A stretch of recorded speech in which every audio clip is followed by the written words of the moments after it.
I have to start with a warning, and that is that if you stay in your seats right now, your brains are going to be changed forever. The activity that is going to be caused by this talk in your brain is going to change the activity of your brain cells. That is going to send signals deep into the nucleus of each cell. It's going to cause your DNA within your cells to be read differently to create new proteins. They're going to change the membranes of your cells. Those cells are going to change their structure, and the way you think is never going to be the same again.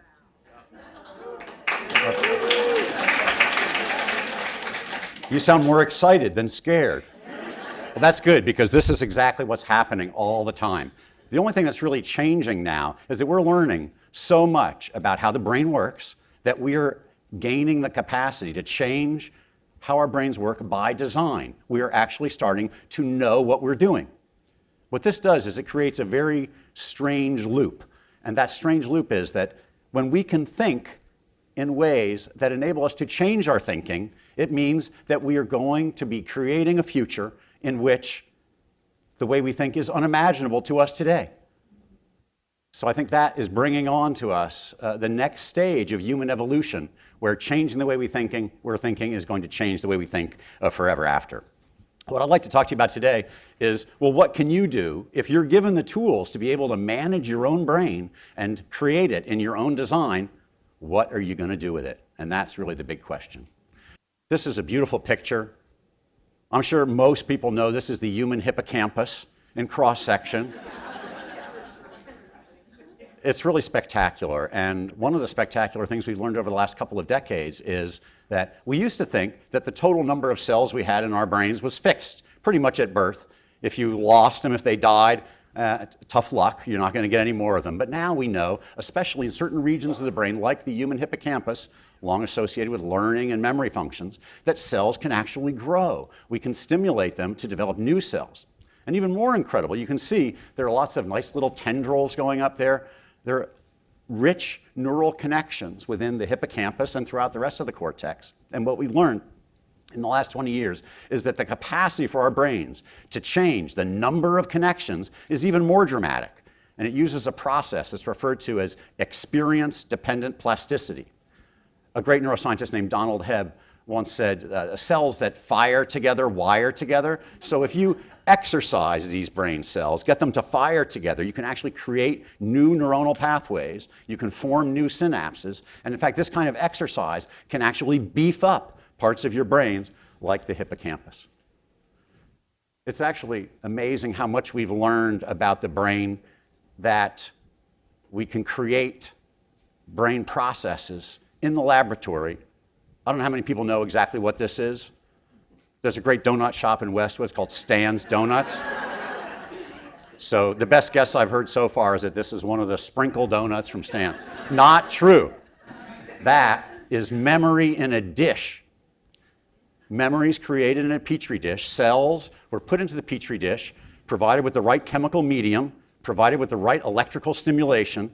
The cells reach out to each other, form connections, and truly remarkable thing is that we know the kind of ingredients, the kind of stimulation to apply to that cell medium, that once you stimulate one cell, it'll connect to others and it will stimulate those and keep active for a period of time.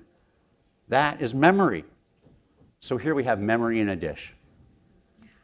What are we going to do with this kind of knowledge? How are we going to go forward knowing that we can actually create memory in the laboratory, and ultimately we're going to be able to do this in our own brains?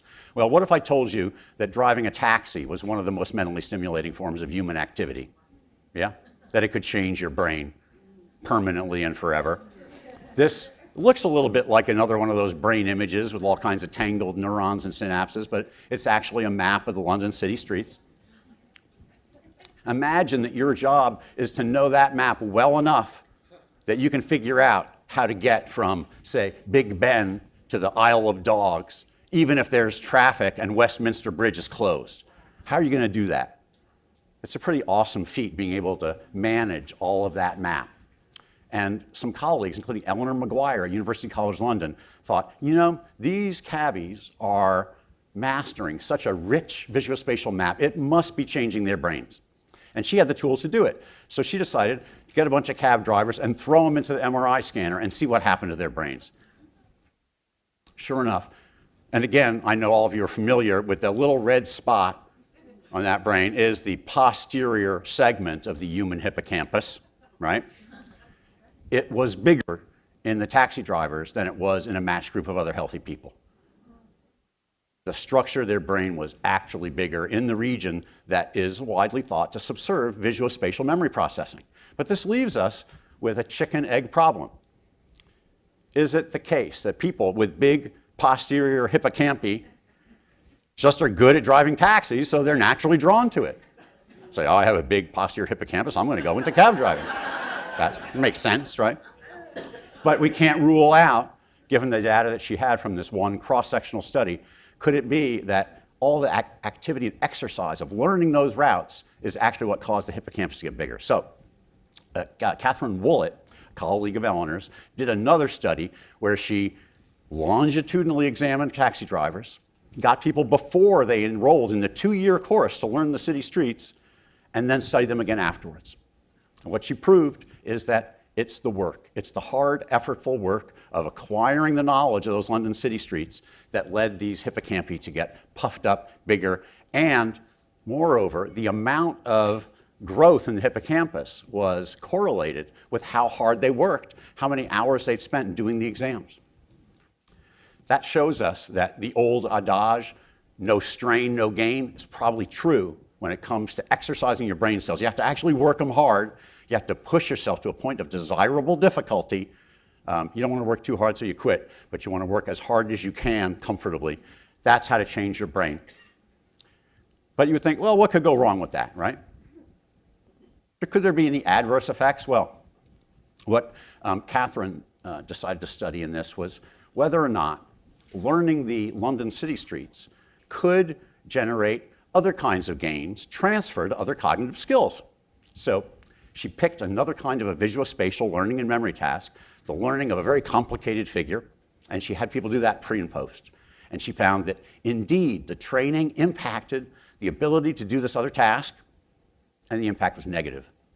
People were actually worse after they learned the London city streets on doing another, what you would call near transfer task of ability to learn visuospatial complex information. It was almost as if by learning the London city streets, people had filled up their hippocampus and couldn't get in any other stuff. So what this shows is that we can exercise our brains, we can develop changes in brain function and structure, we can improve in certain activities, but we have to consider there may be costs. Think about going to the gym. How many people have ever gone to a gym? That's a place where they have weights and that kind of stuff? Yeah. Now you notice what I did is I actually used both arms. What if you went in and just exercised one arm or just did curls? You could develop a really impressive left bicep. Now that would be fantastic if you were a left-handed arm wrestler, perhaps. But not if you're a swimmer, not if you're doing any other sport. So we really have to think about this. As we gain the methods to change our brains, we have to think about what do we want to change, why do we want to change it, and what do we want to change it for. Now, when we think about what are the options for changing our brains, I think we have to start with what mom told us. This is my mom. That's me. I was cute once. And my mom told me, you got to exercise, you got to eat well, including vegetables, you got to sleep, and then you got to socialize. I was just at a fantastic talk yesterday by Michael Green, who is sitting in our audience today. And Michael highlighted that socialization is now recognized by the Surgeon General as being more helpful to your health and to your brain, I predict, and is more valuable than stopping smoking. So this message that we all need to learn to love each other is probably one of the key things that our moms told us, and I'm sure many of you tell your kids and your grandkids if you're lucky enough to have those. But you didn't come to hear a brain scientist to talk about stuff your mother could have told you. So what I want to talk to you about is the kinds of things that you can do now to modify your brain. And one of the first low-hanging fruit activities is brain training exercises. You can easily go online. In fact, it's hard to go online and not see advertisements for brain training exercises that you can do. You can play these games. What we've learned from now a lot of study is that yes, you can change certain functions.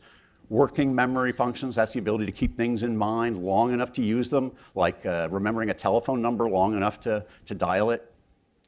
Memory of the kind that is used to recall shopping lists when you're in the store.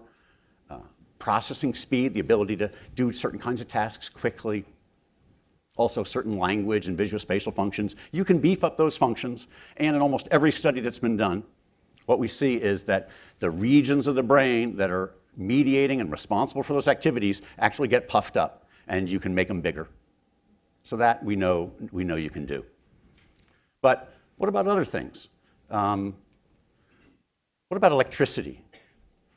I present to you what is, to my knowledge, the earliest form of electrical stimulation applied to the brain. This is the electric catfish, Torpedo electricus, which was used by the Roman Emperor Claudius, or his physician Scribonius, applied directly to the forehead to cure headaches. Later in the 11th century, it was used as a treatment for epilepsy, again by being applied to the scalp.